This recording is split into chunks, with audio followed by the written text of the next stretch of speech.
อันมาใช่เขาผู้ไทยเป็นเผ่าผู้ไทยเป็นเผ่าผู้ไทยสาวผู้ไทยผู้ไทยปลาโตเส้นที่มันมองไปจับเลยโอ้เราจะได้ไปนั่งใจ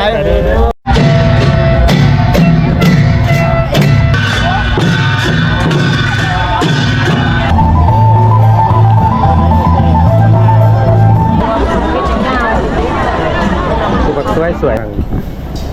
ลาบพี่น้องลาบก็เครื่องในจับลาบิเอาลูกนี่จะพูดเดี๋ยวนี้ว่ะเงี้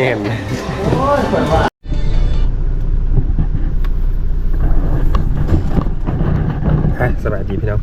วันนี้เนาะเราสุกาอยู่เมืองท่าแขกพี่น้องมาบุญนมัสการพระธาตุเมืองเก่าพี่น้องมา3 คนหาก็ออกจากบ้านพักนี่เลยพี่น้องกำลังไปหากินข้าวสบายดีเกือบบ่ได้นอนหาบ้านพักตั้งแต่3 โมงจน5 โมงเช้าแล้วก็ได้บ้านพักจักที่เช้าอย่าง3 เศษนอนเลยนอนแล้วก็อาบน้ำเดี๋ยวนี้กำลังไปหาอย่างกินข้าวแล้วก็จะไปเลาะบุญพระธาตุเมืองเก่าพี่น้องเราช่วงหาก็เคยมาครั้งทำอิฐครั้งแรกเลยพี่น้องแต่มาเมื่อวานนี่กับบทันได้เลาะเนาะแต่ว่ารู้สึกว่าคนคือสิหลายขนาดเลยเดี๋ยวไปเลาะกินข้าวก่อนพี่น้องออกไปเลาะเบิ่งบุญพระธาตุเมืองเก่ามันเป็นอะไรพี่น้องแต่ว่าเห็นคนมาหลายพี่น้องตอนนี้จะมาหอด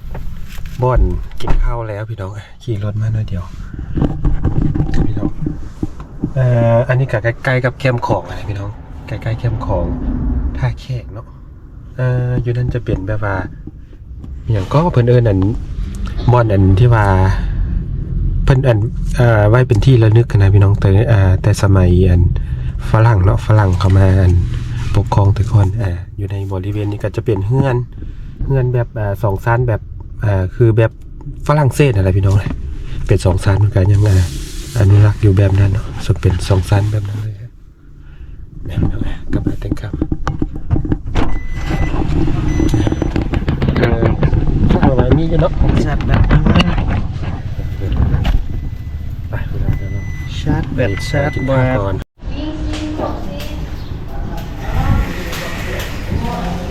กำลังไปกำลังโอ้กำลังเห็ดลาบนะสบายดียังสบายโอ้เป็นเมื่อวานนี่บ่ผมไม่เห็นเนาะบ่แม่น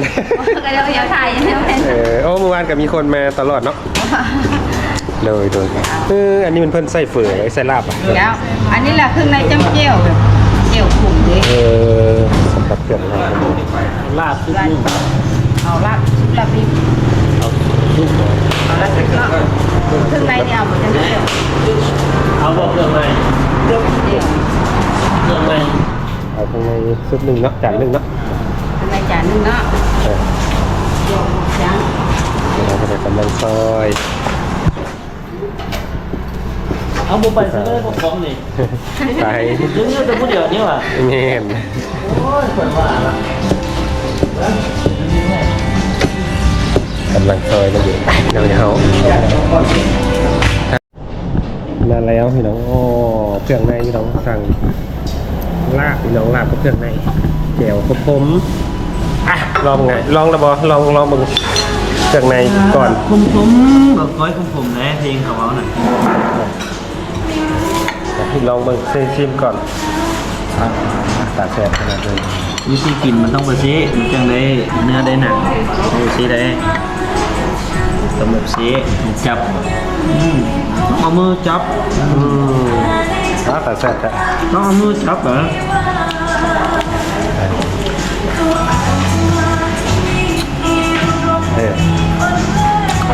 เป็นยังไงฮะ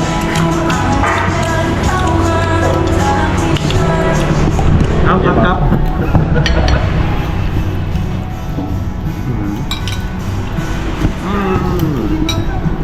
ผมครับเลย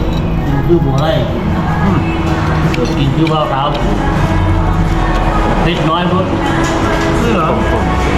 ผมพักแบบเขาบอกเอาเลยนะไปก่อน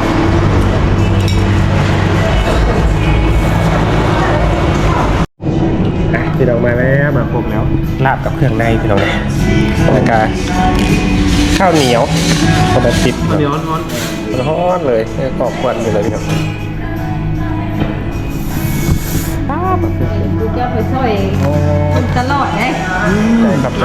เฟซหา แกงเมื่อเลยแกงเครื่องในนั่นเองร้อนเลยเนาะโอ้เหนียวครับเครื่องในเราครับ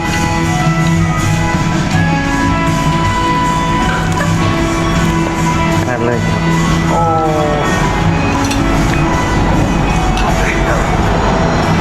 ข้าวก้อนเดี๋ยว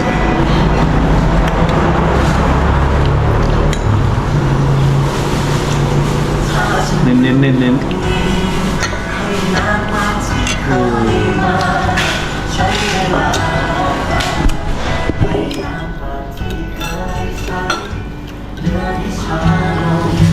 มันบอกวันไปค่อยๆได้ไหมเล่นดุนเลย จับในพี่น้องพอดีเข้ามากันมันจะเป็นแบบมีโซนไหมหนักขึ้นเรามีบอลนี้ครับมีบอลนี้พี่น้องแต่ว่าเป็นเพื่อนบริการเข้าพูดได้โอ้น่าจะมีหลายนะเพื่อนน่าจะมีแบบหลายเท่าหลายนั่นบอกบอลนี้กับพวกคือกันเนาะกันก็คือว่าเห็นป้ายมีหลายพวกหลายเท่าโอ้โดนเดี๋ยวขอถามเนี่ย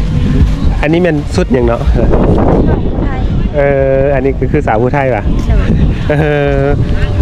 ขอเก็บภาพหน่อยได้บอกงามๆเลยก็คือเฮาอยู่ใส่ละคือบัคเฮาใส่บัวทองอยู่ใส่บัวทองอ่ะโอ้นี่ชุดประจำ สาวใส่บัวทองเมืองใส่บัวทองนี่ชุดคือเฝ้าอยู่ เผ่าผู้ไทย เป็นเฝ้าผู้ไทย เป็นเผ่าผู้ไทยสาวผู้ไทยผู้ไทยมีเว้าเลยแม่กับไผ่ลำวันนี้มากับป้าป่ะมาจากคน2มาถามป้าอีกผู้หนึ่งมาแต่ใส่บัวทองคนนี้เนี่ยน้องชื่ออย่างไรชื่อสุดาพรสุดาพรสาวผู้ไทยยังไม่ได้แต่งงานนี่มาแสดงเนาะแม่แล้วมาแสดงเมื่อคืนนี้มาฟ้อนมือนี้ได้สิมาแห่พระศาสตร์พึ่งมือนี้มาแห่พระศาสตร์พึ่งภาพที่เป็นกำลังใจน้องมาเด้อนี่ชุด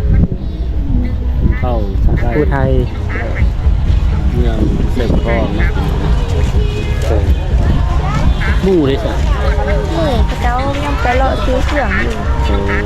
นั่งถามหมู่กับป้าอยู่นี่คิดว่าบ่เป็นเข้าสุดนี้บ่เห็นไทยบ่แม่นเนาะบ่แม่นเฮาออกมาพร้อมเลยเป็นสุดของเฮาเลยเยี่ยมมางานศิลปะเพิ่นมีงานแบบแข่งฟ้อนแข่งอย่างแต่ละเมืองแต่ละเผ่าอ่ะ10ตัวเมืองแข่งเป็นเมืองดังนี้บ่อันเฮือนแม่นเป็นเผ่าผู้ไทยเมืองไซบัวทองแม่นป่ะว่าแม่นอีหลีเผ่าผู้ไทยแม่นป่ะว่าบ่แม่นเนาะผู้ไทยอ่างคำแม่นอีหลีเมืองไซบัวทองไปพามาเดี๋ยวดังอย่างเงาะเนี่ยได้พี่น้องให้น้องอันไม่อย่างก่อนสุดาพรชื่อแต่ดาสุดาพี่น้องสุดาพรเข้าผู้ไทยประจำคือเข้า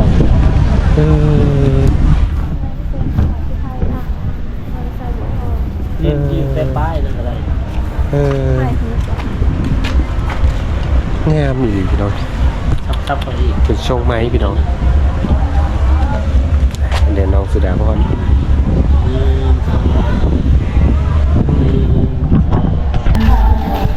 และจะมีศรัทธาของบัวนางมาตุยศอยู่ตรงนี้ขอพระมาจากพระลงจานมันก็ใส่สุดจับล้ำเหรอ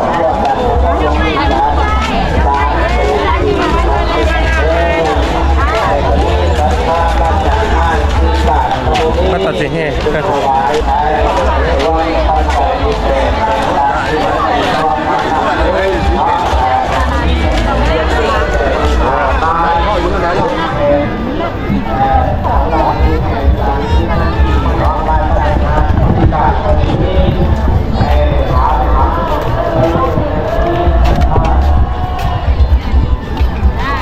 คนหลายแห้งอยู่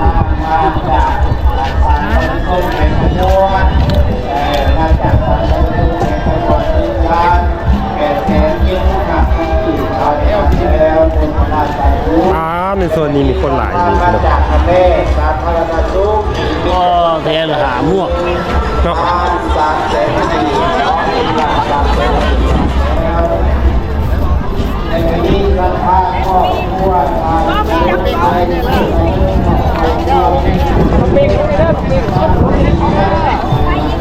น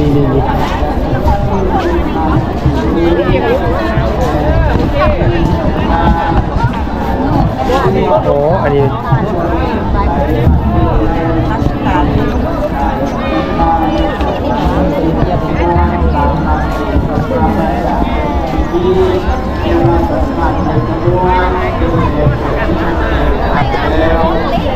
แนวหมดเลยนี่จะเป็นเพื่อนกำลังเฮ็ดอย่างบูฮูเพื่อนฟอนเราบอกเกี่ยมฟอนวันในวันเดียวกันเพื่อนเกี่ยมแล้วจะครับที่ว่าขบวนอันนั้นบอกเพื่อนนั่งเกี่ยมครับขบวนที่ว่าเฮ่มาว่ะ แม่โอ้ โอ้โดย แม่สามออก พระธาตุเนาะโดย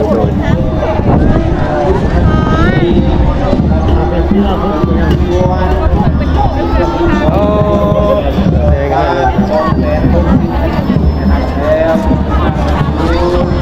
พอถ่ายรูปแน่แต่งเสื้อชิดมา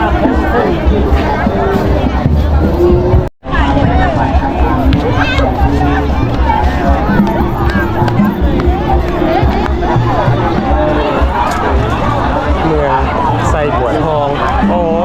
เมืองไซบัวทอง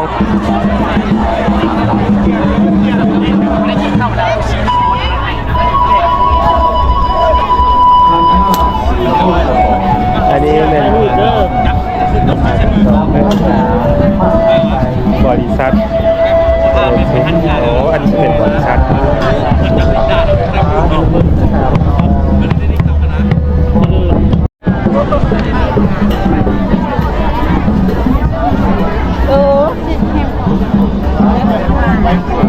ครับคุณจะว่าตายเลย อันนี้จะเป็นเมืองบัวลำพาโอ้โดยพี่น้องสามเมืองบัวลำพาคือแบบสวยเลยคุณเนาะเห็นอยู่ซ่องลงเอกตลอดเดินขอบใจได้ขอบใจ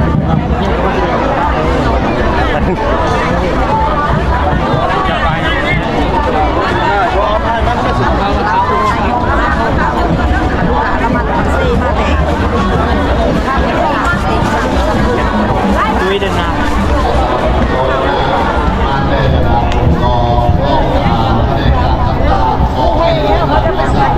เป็นเรื่องมหาไซโอ้สาวมหาไซบอก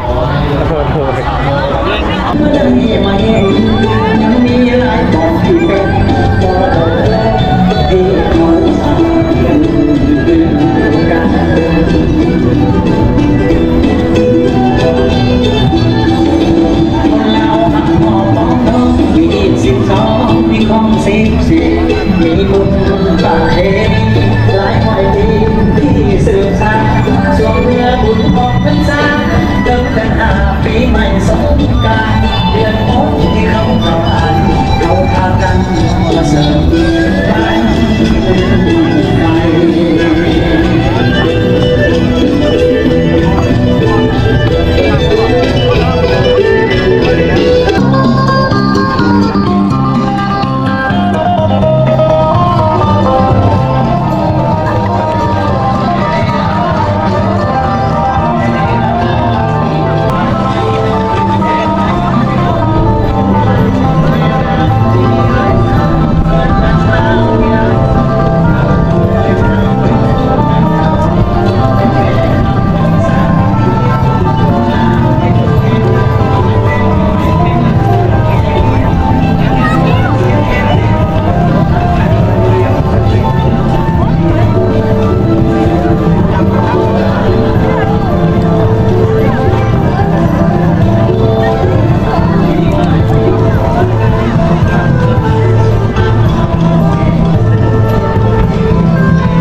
นดีสังคนอาโดย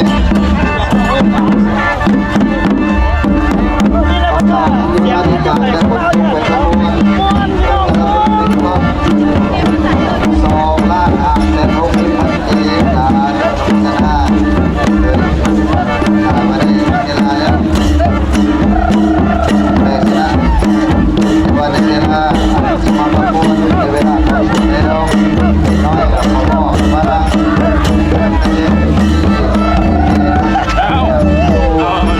อย่าบาดเลยนะครับต่อไปนะตัวสนุกเลย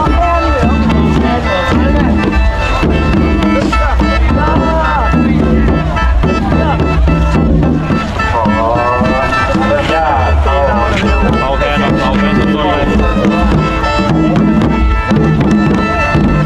เอาเย็นเอาเย็น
เสียงคนดัง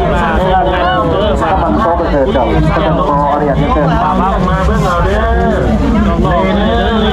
เสื้อยืดเสื้อกล้ามเสื้อแขนสั้นแขนยาวตัวนี้35 นาทีเจ้าเด้อ เจ้าของเจ้าประวังไปไหนเห็นแต่น้ำโทรศัพท์ ก็ได้เพิ่นว่า เห็นแต่น้ำโทรศัพท์ วันนี้เรามาเห็นสุดเจนนี่โตแทนที่มาเรียกมาเบิ่งเอาเด้อเลยเด้อเสื้อยืดเสื้อกล้ามเราเบิ่งเอาเด้อคือดีมาก เขาไม่พอเนี่ยเดือนเกินทำได้บางคนเป็นอย่างนี้ มาสิเด้อทำได้หลาย ไม่ได้ปวดตาหลักๆเนี่ย เสื้อกล้ามเสื้อแขนสั้นแขนยาวตัวนี้35 นาทีโตแทนที่มาไม่จับเลยโอ้เราจะไปนั่งใจเอาบุรีล่ะแม่ที่สอง ขออนุญาตด้วยนะถ้าท่านปวดตาพักรักแฝงโดยขออนุญาตอะไร เข็นยาว0 35 นาที3โตแทนที่มาเรียกมาเบิ่งเอาเด้อ ต่อไปขออนุญาตเรียนเชิญท่านไปทำไปได้ที่ที่นี่เราไปจำแฝงอะไรจะได้แฝง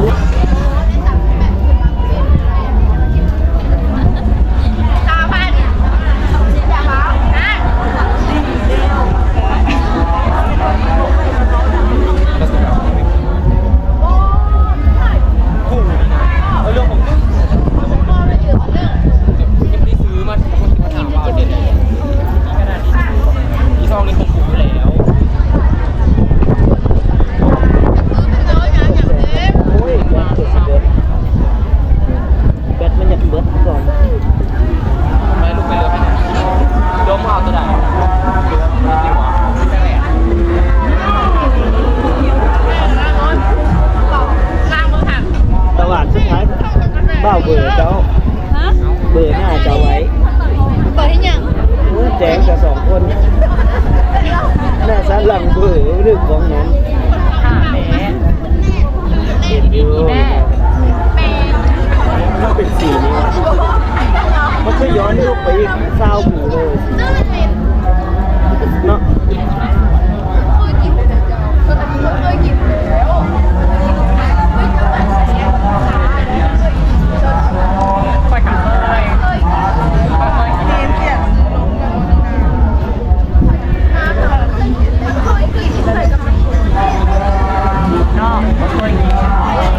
ถึกเดือนเลย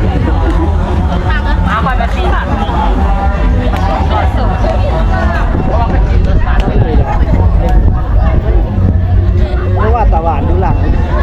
เอาไม่เอาเสียมาได้เขาอยู่หลังอีกเอาไม่เขาแหงเสียไม่เดี๋ยวเขาเสียก็หมู่เลยออกมาเป็นกาแฟแล้วตัวนี้ได้ขอเบิ้งไกลๆแล้วบอกเฮาหาบ่ได้เอ้ยตัวนี้ได้เลย งามหลายเราก็ยังเพิ่ง อ๋อ ขยับลงมาขยับลงมามันได้ต่อสมัยก็ดี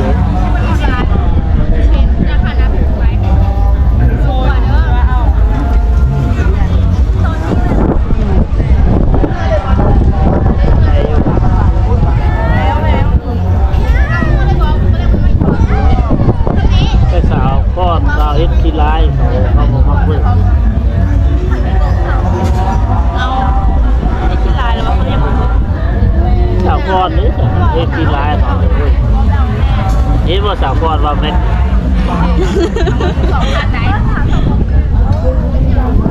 เห็นหัวกวีในนั้นวะ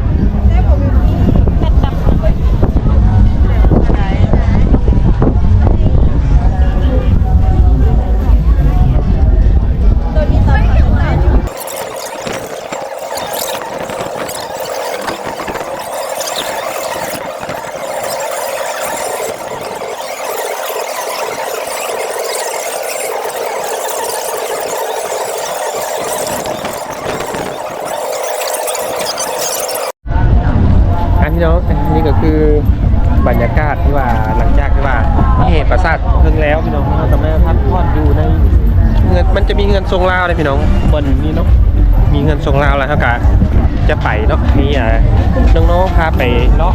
เบิ่งงานหน่อยหนึ่งตื้มพี่น้องในช่วงบ่ายเนาะช่วงบ่ายตอนนี้ก็เป็นเวลานี่13:18 นาทีพี่น้องเดี๋ยวให้น้องๆเนาะน้องๆสาวตาหวานแล้วก็ เดี๋ยวพวกข้า สาวนิ่มสาวนิ่มแล้วก็ซื้อตัวไหนเลยล่ะสาวแป๊บเนาะสามสาวไปเดี๋ยวให้สามสาวพาไปลองงานเนาะ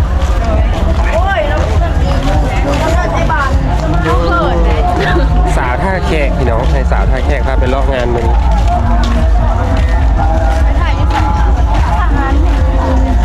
ว่า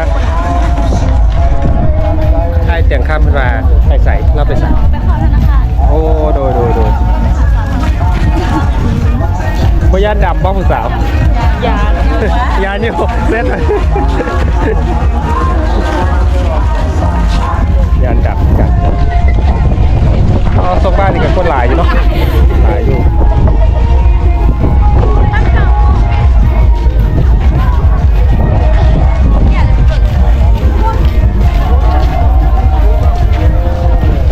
บนคนในช่วงบ่ายขณะแดดร้อนแดดร้อนคนยังไม่ไปอ่ะ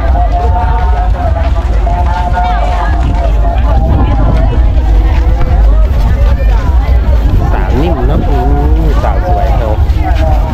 โอ้ยบยานดำมาละบยานอะไรโดยเนาะงามไว้ก่อนต้องงามไว้ย่อคนหลายขนาดนี้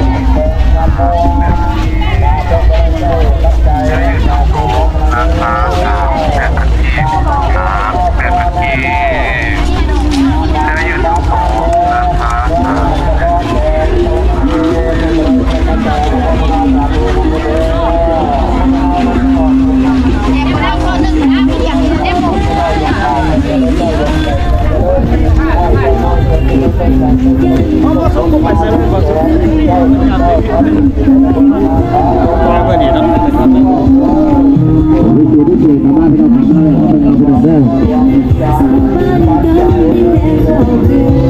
ไปจีไปจีไปจีไปจีกระต้นขนมหวานที่เราเนี่ย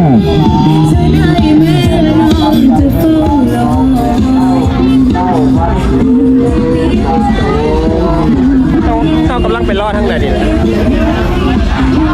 นี่บอ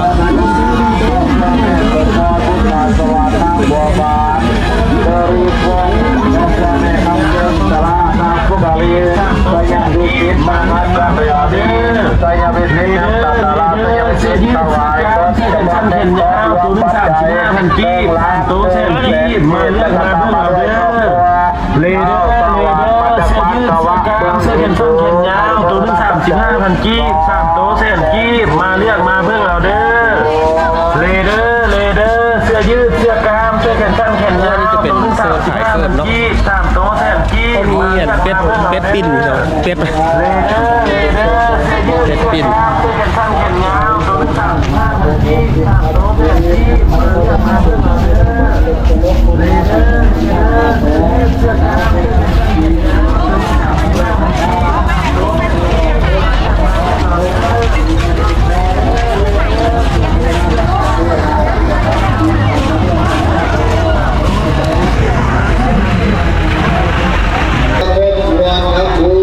เป็นจำนวนปัจจัย2,290,000 กีบอนุโมทนาน้องครอบครัวแม่วอนปัจจาปานาเคแก่สวรรค์เขต50,000 กีบแม่เท่าร้านปานาเคอาสมอแก่สวรรค์เขต50,000 กีบนาบุญนำไม่ออกบุญหักบ้านตึกเซบางไซบุรีสวรรค์เขตโมทนาปัจจัย50,000 กีบอนุโมทนาสมพรสวรรณราชบ้านตึกเซบางไซบุรีแก่สวรรค์เขตโมทนาปัจจัย50,000 กีบอนุโมทนา50,000 กีบได้บุญหลายพี่น้องตอนนี้กะขับมาย่างกะไทยอย่าง อนุโมทนาพระโตจันทร์กองไม่ออกกินบ้านนาขัดเด็กเนื้ออินบูโมทนาปัจจัย50,000 อนุโมทนาออกมอทาเเมืองไซบุรีแก่สวรรค์เขตปัจจัย3,000 กีบครอบครัวพอออกกาดาพงศ์ว่ามาจากคนไทยอนุโมทนา100,000 กีบ น้ำมัด และกระดาษมาด้วยครอบครัวของแม่ออกอ่อนตาวงสารแก้วมาจากบ้านคนลาขออนุโมทนา100,000 กีบและก็มีครอบครัวของนางน้อยมาจากบ้านดงสารเมืองอินบูรวมอนุโมทนา100,000 กีบสาธุไหลไม่ไกลไม่ไหลบอกใจอาทิตย์มันดีสาธุผู้ใดเขียนเป็นมาเขียนให้เป็นตู้บุญเขียนบ่ได้เด้อซอยกันเอาบุญน้ำกันนะบุญน้ำให้ออกครับใช้กับพ่อมาจากบ้านสงฆ์แสนนะใช้แก่โมทนาปัจจัยเดินน้อยมาอนุโมทนาครอบครัวนามาจากบ้านหนองบางบ้านตะลิงน้อยมาอนุโมทนากับเด้อคำกา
โปรโมทนา200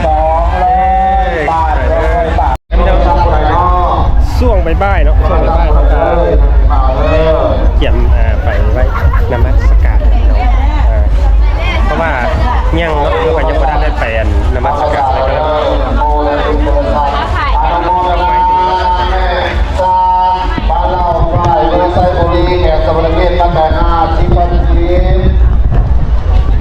ว ชื่อมณีวรแก้วมณีสอนที่ว่าคนหน้าโทรศัพท์ออกสลายมาประสานอนุโมทนานาไม่ออกสุริวงศ์มันเล่าง่ายเมืองไซบุรีแขกเสือระเบียดปัจจัยสาววัดเย็บผู้ใดลืมโทรศัพท์อยู่หาบใส่ปากมาเอาเด้อ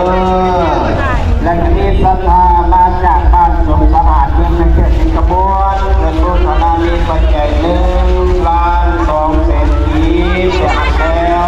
และก็มีศรัทธามาจากนอกพนักงานในการกระทรวงสิงคโปร์การเจ้าหากีบและก็มีศรัทธามาจากแม่รับพระสุขจำนวนรวมปัจจัยรวมและก็มี เดี๋ยวต้องถอดรองเท้าก่อนนะเกือบก่อนเท้าอยู่นั่นเลย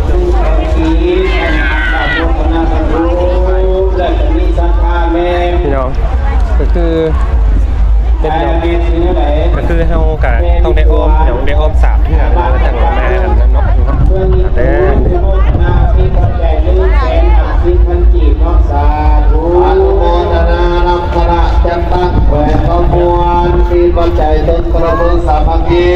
ว่าภูษาองค์พระราชปัจจัย2ต้อง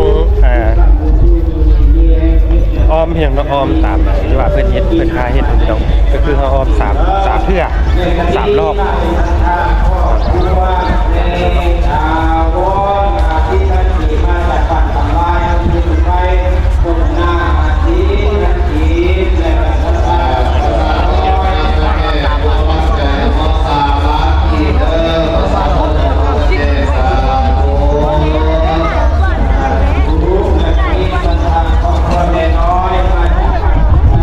คนเป็นยังไง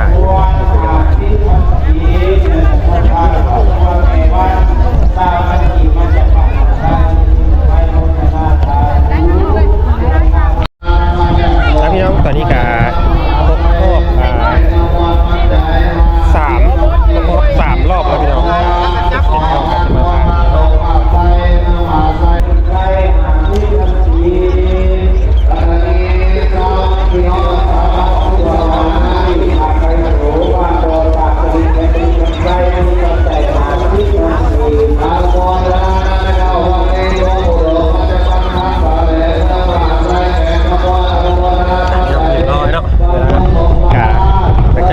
3 รอบแล้วกัน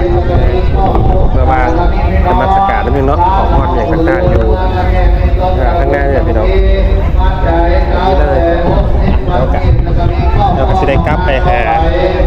ทีมงานนั่นเองเนาะพี่น้องตอนนี้ก็กลับออกมาก่อนเนาะมาตามหาทีมงานทางไอจากทำระกายของใส่บุ้งว่าเพิ่นไปทางใดแล้วพี่น้อง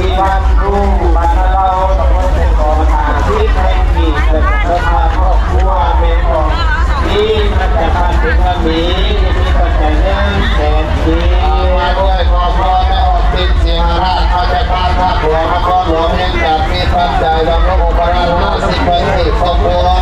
นางเกียรติพรมาจากบ้านมาจากบ้านมันเกิดอนุโมทนาเรื่องแสนที่ครอบครัวพระครอบครัวอันเนาะอนุโมทนามาจากบ้านพระแม่โอมาใจปัจจัย50 ปีสาธุ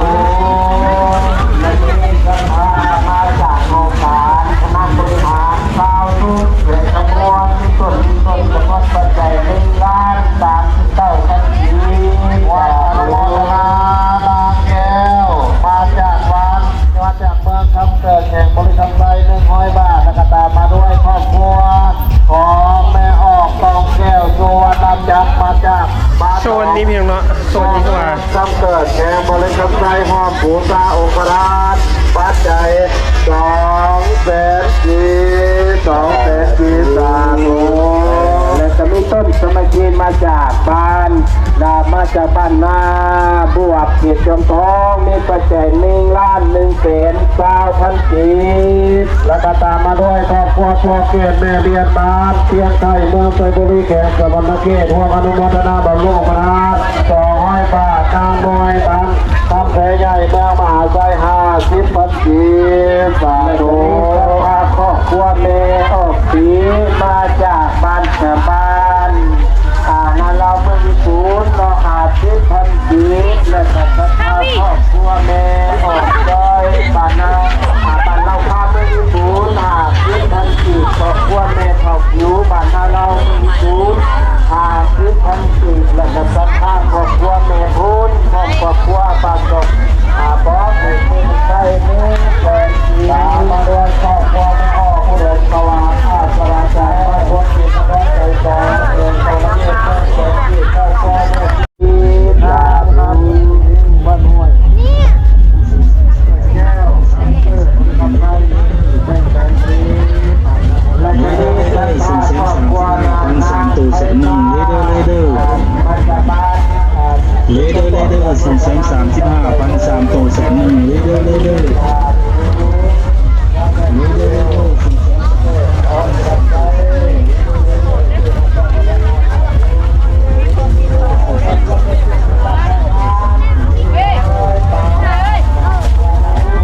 ไปเบิ่งแล้ว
เอาอัน1เนาะ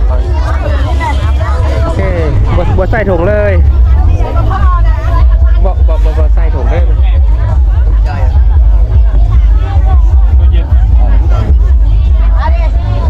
เอาตัวน้อยเลยน้อยเท่าไหร่ นี่เลย ฮะตัวใหญ่เท่าไหร่ Rồi, chạy bạn mày rồi. Lúc nhảy rồi. Lúc nhảy. Ơi, lùn rồi sức sọ. สอกว่ะใจเงิน5,000จ้ะ แม่นทึกเลยทำด้วย Rồi. และน้ำ แม่มีอันใหญ่เล่าของเราตะกอนปกติเล่าไก่เลย Lâu nữa. กระจกอ่วงเลยปล่อยแล้ว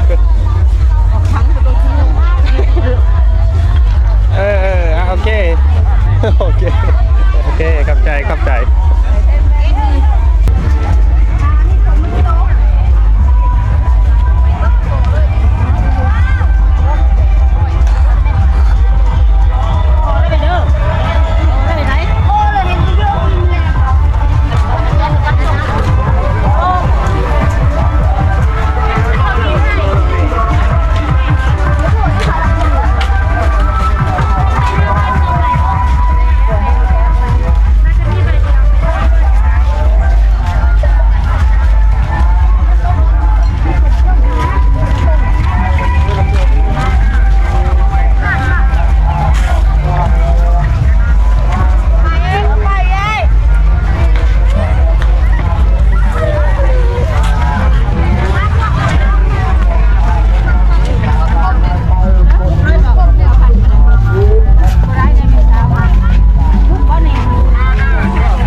นี้ลูกสาวบ่แม่อ๋อเอาผัวแล้ววะผู้บังงามๆเลยเนาะอยู่บ้านไหนล่ะ คือสั่งพอก โดยอยู่ใส่ บอกเลยตามสบายเลย ป้าหนาว แม่นปะป้าหนามอัน มาใส่ แม่นปะมานำผู้ใดมาจากคนหลายคน กับน้อง มาโดดแล้วปะ มาโดดแล้ว อันนี้มาแต่หน้ากาย โดยอยู่ป้าหนามเนาะซื่อนั่นแหละนะ ชื่อน้อย สาวน้อยเนาะบ้าน สั่งพอกสร้างพอก สร้างพอกเนาะโอเคขอบใจเด้อขอบใจเอาไม่มีตัวมักอยู่บนนี้เปิดมาแต่ป่าน้ำเมือง มีจอกฟรี มหาชัยเลยตัวนี้ก็เป็น10,000บ่เนาะโดยดูไม่เอาจากจอกดูสาวน้อย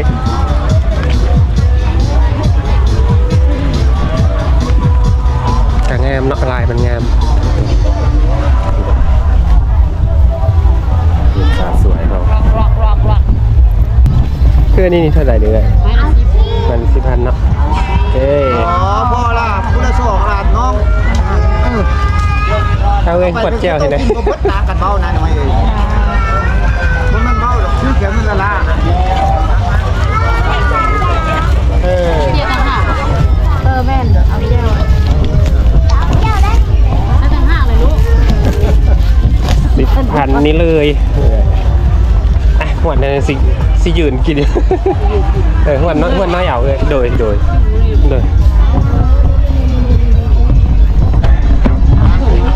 ใส่